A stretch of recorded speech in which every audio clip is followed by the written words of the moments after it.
Welcome to Leading Beyond Limits, the podcast where we explore the extraordinary journeys and insights of remarkable leaders who have pushed the boundaries of what's possible. Your host, Angel Radcliffe, who is a digital transformation leader, author, speaker, and financial educator, will lead each episode and dive deep into the stories, strategies, and philosophies that have empowered these exceptional individuals to lead, inspire, and achieve beyond the ordinary. We're about to embark on a journey of discovery and inspiration, and together, we'll learn what it takes to lead beyond limits. So grab your cape, or at least your favorite coffee mug, because we're about to unravel the extraordinary tales of trailblazers who've turned impossible into I'm possible. Let's get started. On today's show, we'll be speaking with Aaron Trahan, a performance leadership coach who is passionate about unleashing human potential and helping leaders and executives accelerate their path to becoming the best version of themselves by implementing a performance mindset operating system. We will learn more about how to lead with a performance mindset and how you can encourage your teams to do so as well. So tune in. Aaron, welcome to the show. Hi, Angel. I'm so excited to be here and looking forward to a great discussion. I'm super excited to have you on and discuss leading with a performance mindset. So this is a very interesting topic, one that I have not visited yet for the show, but I think it's something that many leaders have heard and dealt with before. And before we delve in, I would love for you to share with us some background on you and how you actually got to the point of becoming a leadership and performance coach.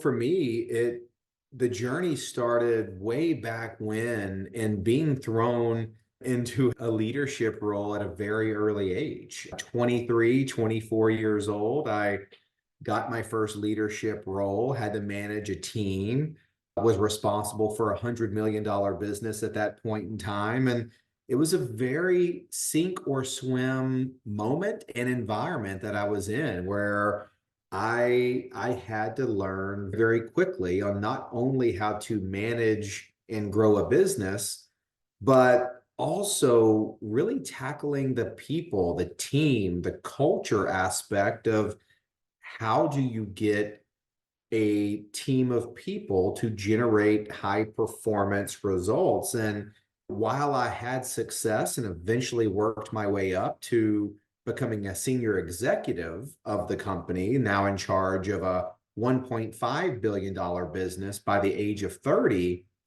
what sat underneath all of that is I made so many leadership mistakes on that journey. And as the audience knows, we just don't come out of college knowing how to lead people and lead teams. There's a lot of on-the-job training and experience, and hopefully you get roles underneath good bosses and good leaders that can show you the way. But in some cases, we don't have that luxury, and we have to figure a lot of things out ourselves. And for me, it was then understanding that I developed some weaknesses along the way. There were development areas that I hadn't addressed. And I made the decision to go out and get some outside help with a performance coach. So I started off on the client side of the table, needing some help from a third party to help me see where are my blind spots? Where can I get better? How can I improve? I hit a wall. I lost the growth momentum and I felt that I was coasting. And that was the turning point for me where I needed to double down and become a better people leader. And to make a long story short, what started off as a journey for me to convert a weakness into a strength emerged into an interest. I really I was curious, I was hungry, I was interested to becoming a better people leader. That led to a passion, which then led to really this feeling of operating on purpose. And so we fast forward another 8 or 9 years later, I had the window of opportunity to, really branch out and do this on a more full-time basis, and decided that if I don't do this, it's going to be the thing that I wake up and regret 25 years from now. So about a year and a half ago, decided to launch my own performance coaching firm where I now get to work directly with leaders helping them get better, helping them go from being a good leader to a great leader. That's amazing. And I just had a hunch of how your journey went. So I'm glad that you shared some information with us. There were a few things that you mentioned that just like that light bulb, because Mhm. it seems as though your career progressed pretty fast. And to be managing such a large book of business at such a young age, I know that has to be a mound of stress and managing a team as well. One of the things that you said is you're coming out of college, and even if you have a few years of work experience, you still don't necessarily know how to be a leader, how to be a people leader. And I always say those leadership components are composed of having a unique set of soft skills. Everyone does not have that unique set of soft skills, and Right. everyone's not really meant to be a leader. The things that I've seen in my career journey, and you've probably seen as well, is companies don't provide adequate leadership training. Yes. And it's if you want people to be great at their performance, great at leading the teams, and great at managing the business, you have to provide more training for someone to upskill on the people side. And it's super important in anything that we do, no matter what industry you work in. That almost gave me goosebumps hearing you say that, because that's one of my big pet peeves is that, and it's not only for small businesses, but this happens to even some of the biggest companies on the planet where people are put into positions. And the most famous example is the high performer salesperson. The highest performer on the sales team gets elevated to then run the sales organization. And it's just a complete disaster because it's a different skill set. And so many companies hope that they can elevate a person from one role that they've had success in into a higher level role and just hope that they're going to find that same level of success. It's almost like this fingers crossed type of, yeah, just work hard and generate the same level of success when there's not the structured development and continuous improvement programs in place that help them bridge the gap and really learn the new skills, develop new capabilities to be a better leader, not just to make other salespeople better salespeople. Yeah, I think that's a big missing component. I can't agree more. And Aaron, I know you talked about working with a performance coach, and what clicked in my head is there's this saying, fail fast when you're starting a new job or when you're going up for a promotion. And I always feel as though that phrase proves true so many times in our career journey. And it Mm. sounds like that may have happened to you. You were working with a coach. So I'm curious to know if that was something you seeked out on your own or if that was provided by the company that you were working for. And when I say company you were working for, sometimes you're put on a performance improvement plan or PIP, Mhm. as many call it. Can you share some details on that? Yeah, this was an internal initiative by me. So it was not sponsored by the company. It's for those that follow Marshall Goldsmith, who's been long-term rated one of the top executive coaches in the world. He has a great book where the title just has so much wisdom baked in it. And the title is What Got You Here Won't Get You There. And unfortunately, I had to experience this the hard way. And what no one tells you on the ride up the corporate ladder is that sometimes your current success can be the very thing that prevents future success. And what comes along with success, if you're not careful, you can open up the door for complacency to set in, for egos to get inflated. And but it's the thing that happened to me as a young leader. I was having a tremendous amount of early success and like clockwork started to think that I've got this thing all figured out and started to view myself as the smartest person in many of the rooms that I was in. I wasn't coachable and my performance started to suffer. And even though it wasn't the noticeable performance that you could see on some of the reports, it's the performance that we can all feel internally. And we know when we show up and give our full potential, And we know when we show up and only give 20% of our potential. And after a couple years and me realizing I feel like I'm on cruise control. I'm not developing, I'm not growing, I'm not really looking to improve in areas. I'm overlooking a lot of development areas that I know I could be better in. It was a fork in the road moment where I knew that if I didn't go out there and find ways to improve and get better and accelerate my internal performance, this could be the peak. I may not reach any higher levels of success from here. And for me, that was far more scarier than going out and doing the uncomfortable deep work that was going to start doing the things required to get better. It was a personal initiative for me because I knew that I had so much more potential and capability than what I was showing up and delivering on at that period of time. And I was ready to take action to get better. It sounds like you did some self-reflection through your journey. And I resonate with some of what you were saying as far as accelerating at a young age and not being coachable. I can admit I was there. I was there the first time that I was in a management role and I thought I knew it all. I thought I knew everything and I was a great performer. I didn't know how to lead people, how to interact properly, how to coach people, and taking advice from other people. I always looked at it as, oh, they're trying to tell me how to do my job. I know what I'm doing. Yeah, I'm the leader over in this area. And it takes so much growth in your career. And it takes the self reflection to realize that one, you don't know everything. Two, if you are the smartest person in the room, you're in the wrong room. You should 100%. continuously learn throughout your career journey. And then three, building a relationship with your colleagues as well as your team. And most people feel as though you shouldn't build that relationship. You have to have that open door policy and communication is, gosh, it definitely impacts performance. A lot of people tend to focus on their development for their roles, developing the skills for their role rather than developing their people skills, their leadership skills, what I would consider the true professional development. And they forget about all of the other components that it takes to lead a team. That's right. Yeah.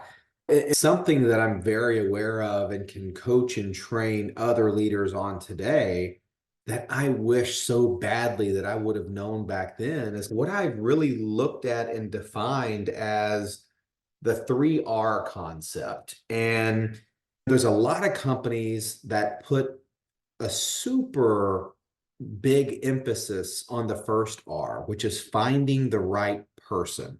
And I think that's important. And going beyond just the resume, going beyond just the track record, but is if you look at the culture that you have as a company or an organization, what are the benchmarks? What are the examples of individuals that are operating at a high level within the company operating principles, cultures, and values? And is that showing up in your hiring process? Are you ensuring you hire the right person? And I think a lot of companies do that, but then stop there. They don't complete the 3R cycle. And the second R is then making sure that you have the right person in the right role.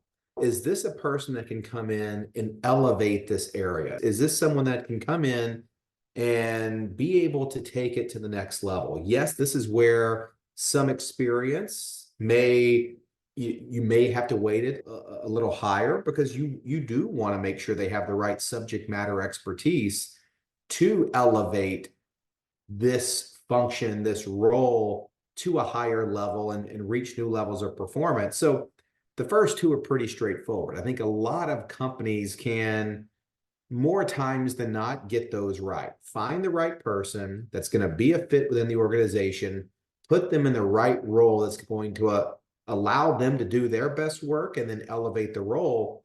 But the third is really where I see a lot of organizations and a lot of leaders miss, and that is surrounding them with the right culture and environment.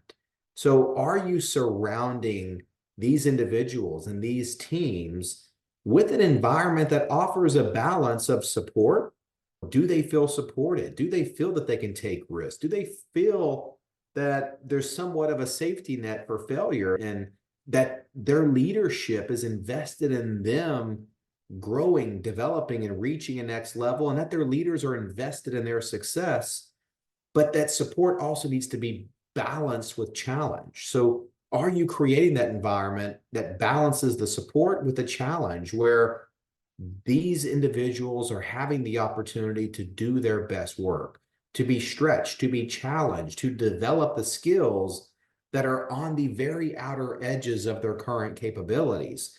And when I see high performing leaders building high performance teams, these three R's, the boxes here, all three get checked. They've really got the right person that fits within their organization. They've got them in the right role to where it's elevating the function, elevating the activities that this person's responsible for. And they're surrounded with a great, healthy environment and culture that supports them while also challenging them.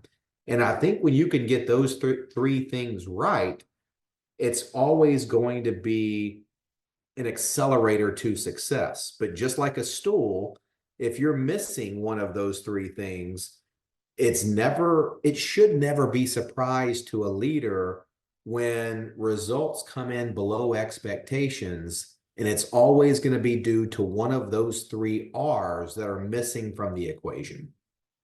Perfectly said, Aaron. And I want to just take a pause here because I don't think that we set out the definition of performance mindset and leading Yeah. with that performance mindset. I think when people hear performing teams and performance, many people link it to sales. And Mhm. I know it's not always linked to some sort of sales role. It can be linked to anything that you're doing, whatever the goal that the team has. Are you achieving your targets? Are you on trend? So give us a quick definition of performing teams or that performance mindset.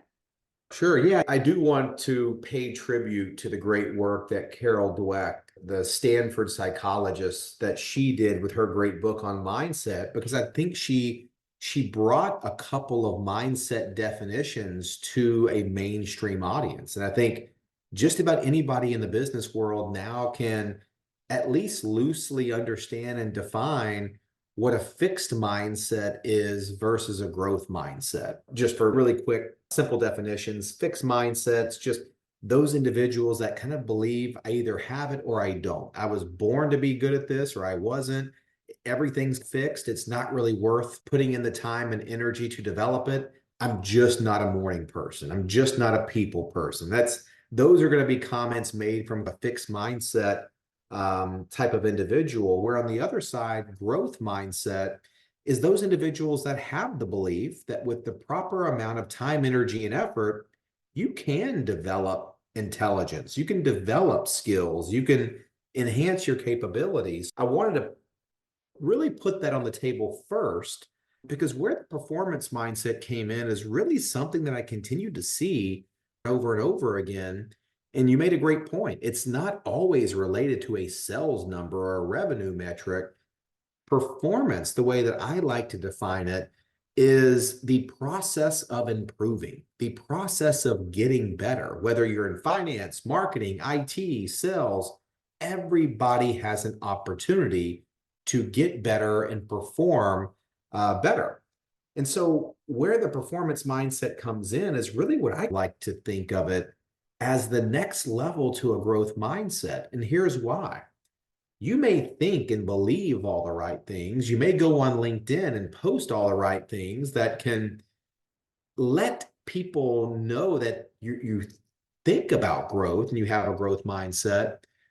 But what I found when I double clicked on a lot of the leaders that I was working with is they didn't have a whole lot different behavior than the fixed mindset group. And so what it boiled down to is thinking and believing can only take you so far. The performance mindset is the bias to action component that the growth mindset is missing. What thinking and believing is for a growth mindset, action is to a performance mindset. So it's the mindset that you are comfortable being uncomfortable. You're willing to leave the comfort zone. You're willing to take on some challenges and some risk because you specialize in having this bias for action to continuously improve.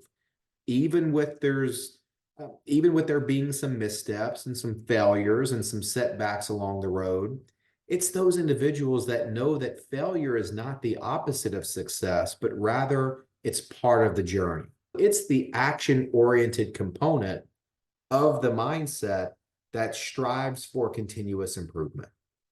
I love that, Aaron. And I use the growth mindset versus fixed mindset many times in my presentations at work.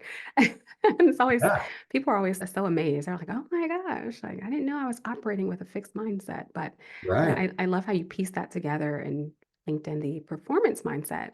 And moving on, I'd like to hear from you some of the common challenges leaders face when trying to implement their teams to have a performance mindset.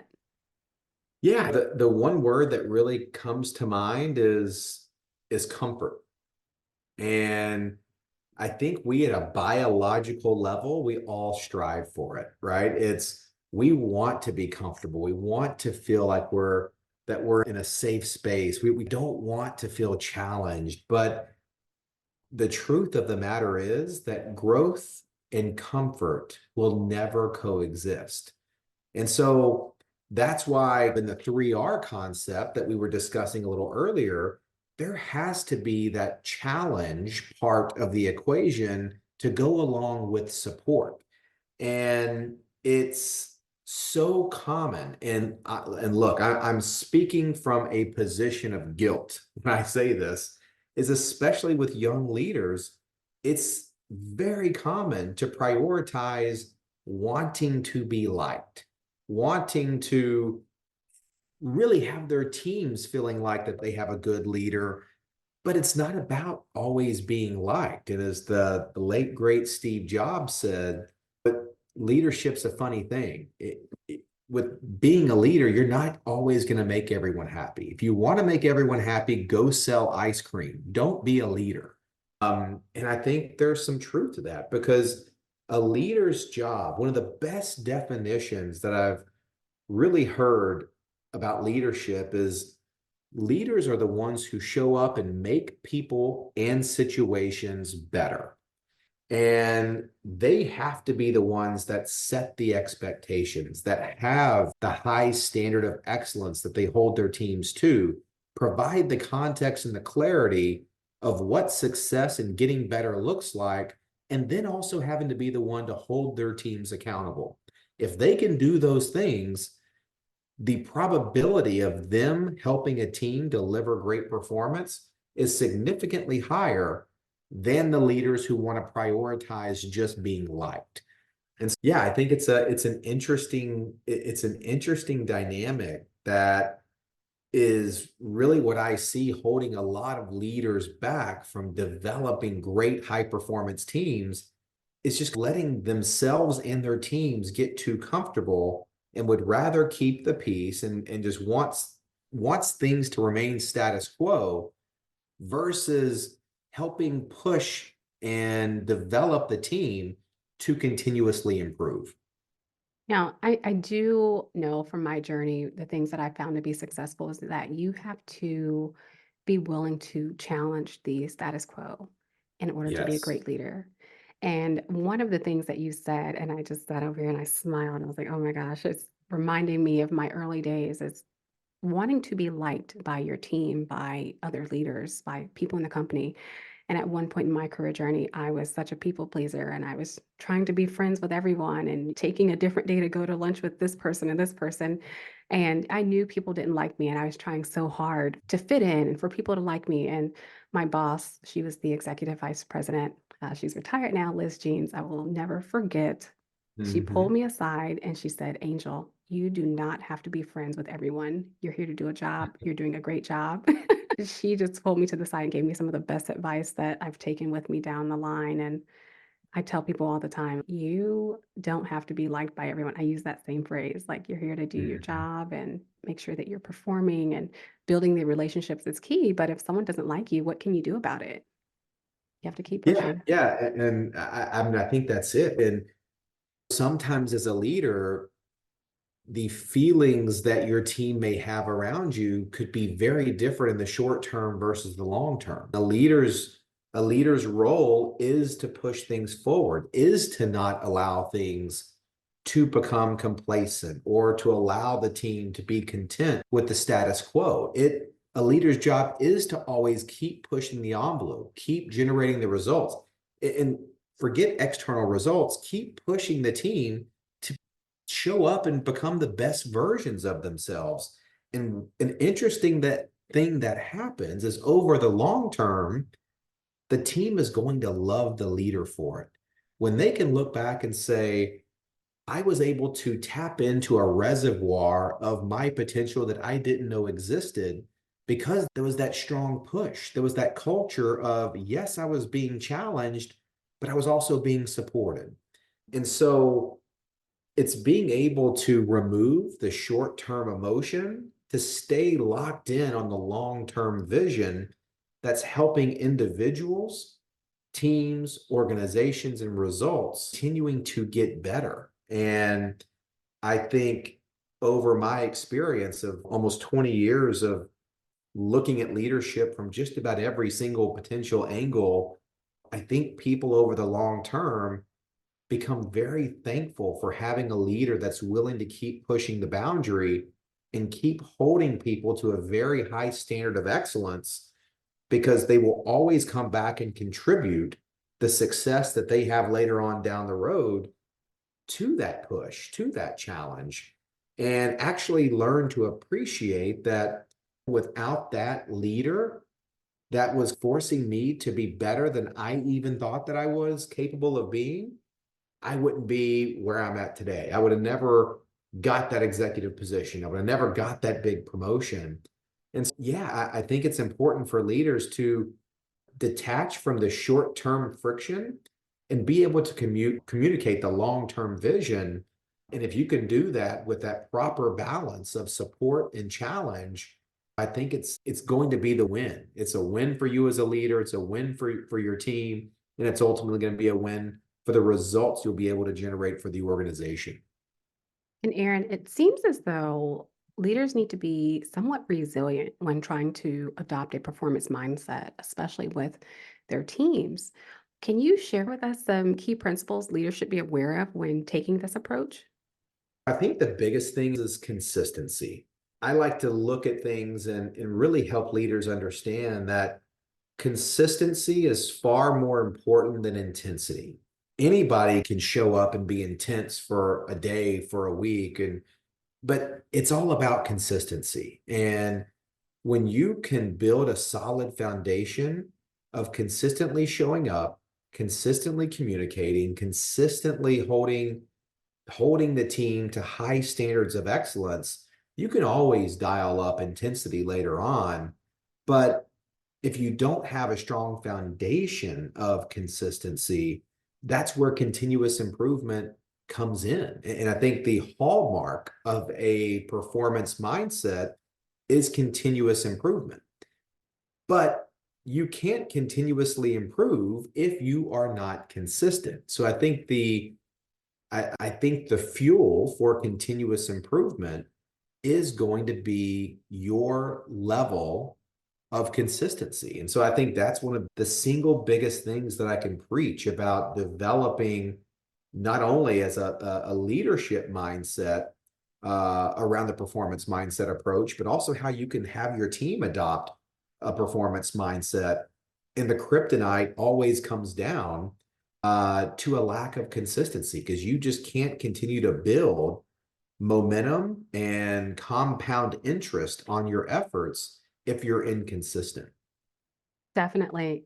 Consistency is key in anything that you do. And we're discussing the leaders implementing this approach of performance mindset. Now, I want us to envision a situation where we have a team, the team is burned out, they're overwhelmed, they feel as though they're already working to the peak of their performance. And for a leader, sometimes it can be difficult to implement new things. So, How can a leader gain buy-in from the team of adopting a new approach, such as leading with a performance mindset?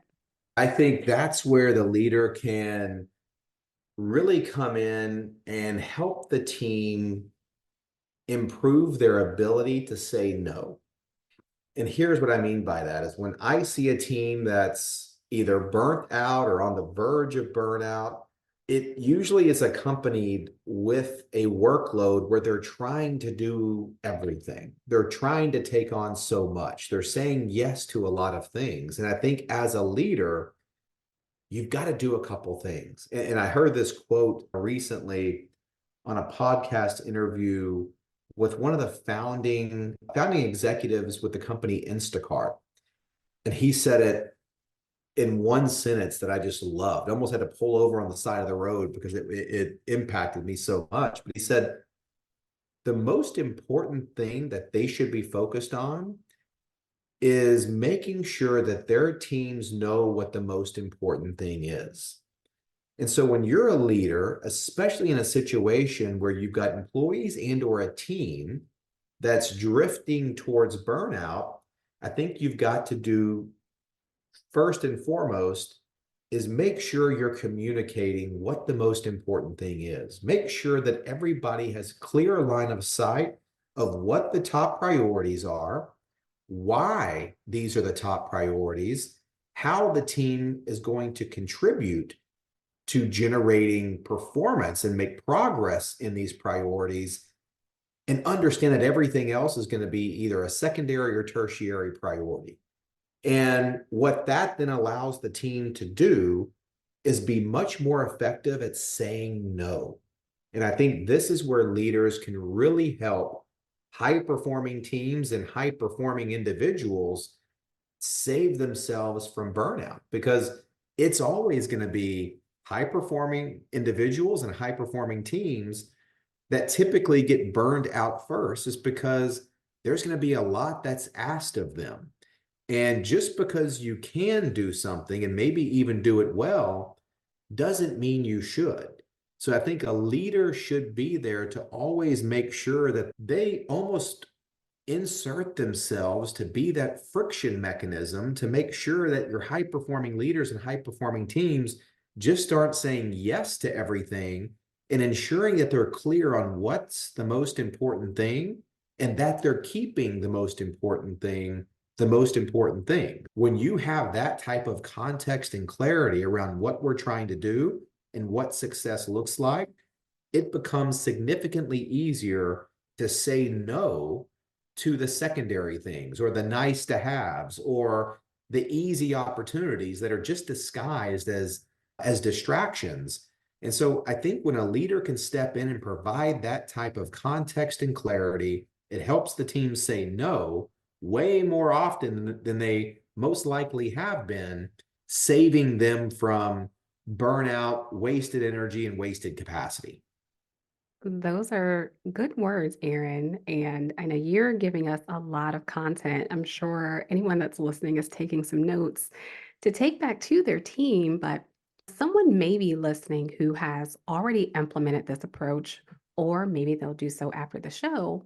I'd like you to share with us any framework that you've come up with, or maybe something that's out there where leaders can use to monitor continuous improvement. I'm glad you asked that, because there's something that I'm really having all of my clients essentially rate themselves on. And all the studies have pointed back to when you see leaders in a zone of continuous improvement. So when you kind of research when leaders go from good to great, from great to exceptional, from exceptional to whatever label you want to put on the top of the top, they always score highly across these four areas. And it's what I refer to as the CFA method. So the first area is, how open are they to change? And so a good exercise that all the listeners can follow along with: rate yourself as a leader from 1 to 10 on how you would rate yourself on how open you are to change. Number two is, how open are you to receiving feedback.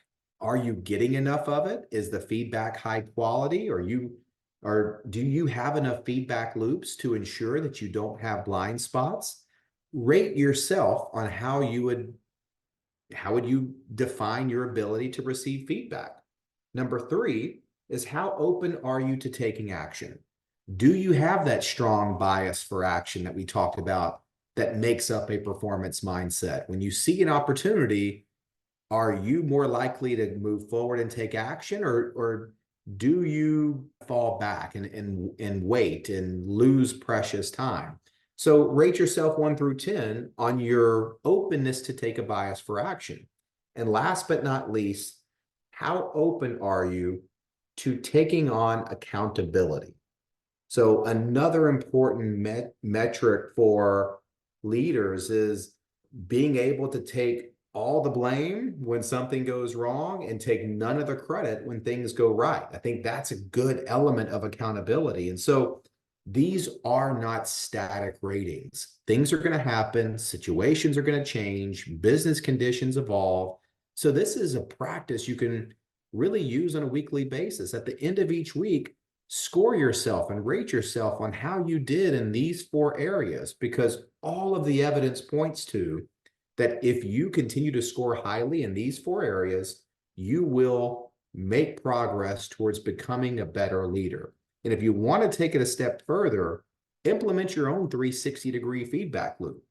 Get some anonymous ratings from other stakeholders to see, are they rating you as highly as you're rating yourself in these 4 areas? That's the next level.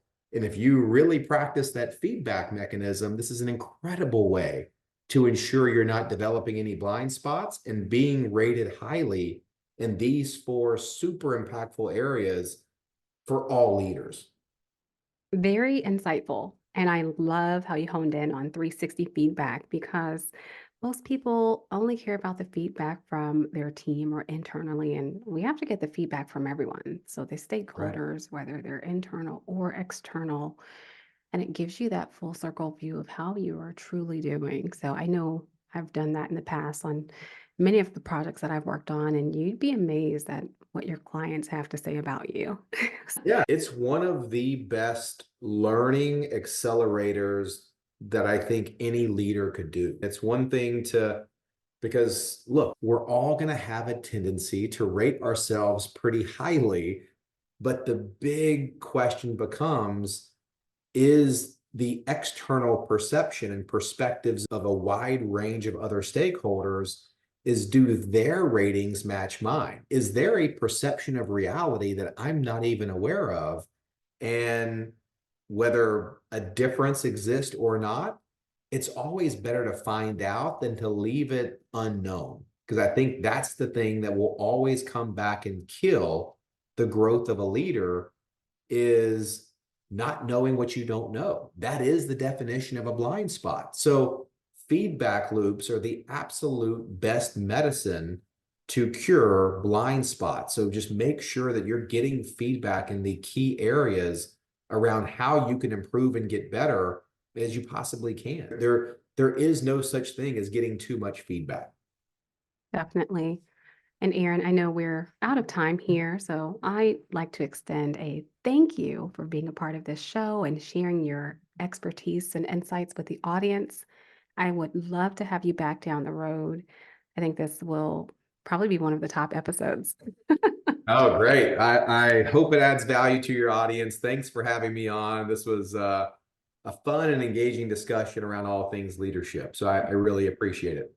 You are so welcome. And again, thank you. And before we close out the show, there's one question I always like to ask. As Yeah. everyone's so passionate about leadership. And I love just having an opportunity to meet other people with the same passion. But if you can think back through all of your experience and your career journey, can you just share one piece of advice that has been instrumental in your journey as a leader?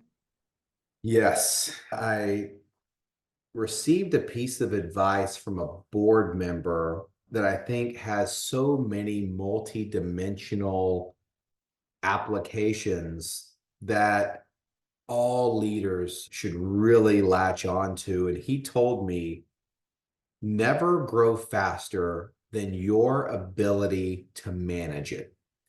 And that has always stuck with me. And especially when you're growing teams and growing organizations, you as a leader have an outsized impact on kind of the future of the team, the future of the business. And growth is great, but uncontrolled growth can actually come back and kill a team or kill an organization. And so that's always a piece of feedback that I look to, in an experience that I had with a former board member that I still think about almost daily for my own business, for my clients, for you think about personal growth, same thing. When you take on too much and you're trying to develop too quickly, you lose the ability to manage it and effectively execute. And so it's always been a great calibration warning, I guess you could say. The advice that I got 10 years ago, it's almost more impactful for me today than it was back then. Thank you for tuning into another inspiring episode of Leading Beyond Limits. If you enjoyed today's conversation and want to hear more from our incredible guests, don't forget to subscribe, rate, and review us on your favorite podcast platform. Your feedback means the world to us. And if you have a remarkable leader in mind who you'd like to hear on our show or any questions and comments, feel free to reach out to us.